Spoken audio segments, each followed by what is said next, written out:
I'm just wondering, how do you create such exotic and beautiful names? For example, Cersei or Daenerys.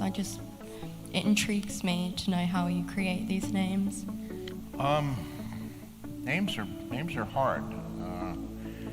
There's no easy answer to that.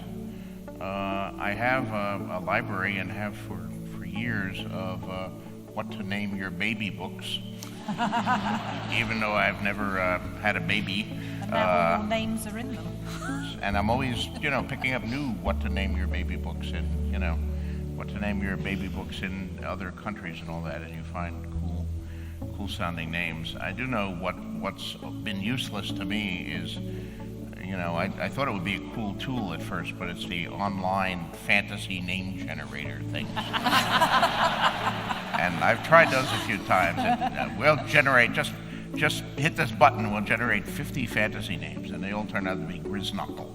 But I don't know, maybe I'll use Grizzknuckle sometimes. It's, for the right character, any name would do. But a lot of fantasy names are too much to me. They're too difficult to pronounce.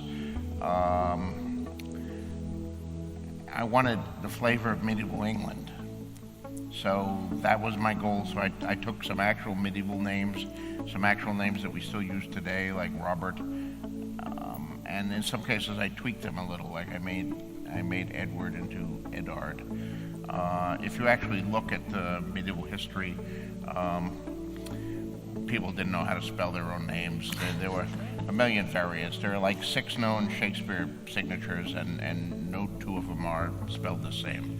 So there was a lot of variants that we've lost over the years. So some of that could be used. I also wanted to use names. I have a backstory, of course. I have successive waves of people coming to Westeros, and each group has their own types of names. So a certain type of name, a very simple descriptive name like Stark or Hart or etc. denotes First Men heritage, because theirs were what we would think of as simple English words, stout, strong, etc.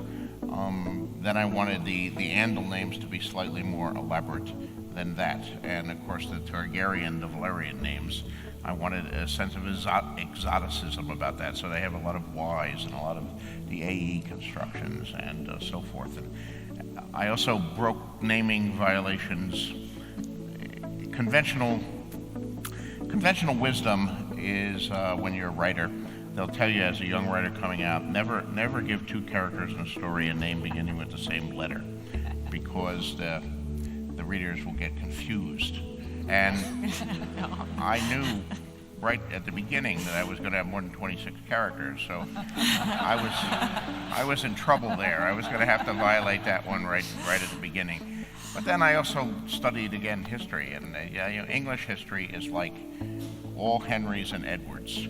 Occasionally a Richard sneaks in, but it's mostly, here's some more Henrys, here's another Edward, here you go, You can actually make a study of all of English history, and it's whenever there's like a Prince of Wales who has a odd name like Arthur or Eustace, they're not going to make it. Something always happens to the guys named Eustace before they can climb the throne. We're never going to see King Eustace, I guarantee you that. So I said, well, if English history can be all Henrys and Edwards, I can make mine all Aegons and Daenerys's and, for the Starks, Brandon and all that. But ultimately, it comes down to what sounds right. What sounds right. And sometimes I really wrestle with that because I can't find the right name for a character. And until I find the right name, it's like I don't know who he is and I can't proceed on it.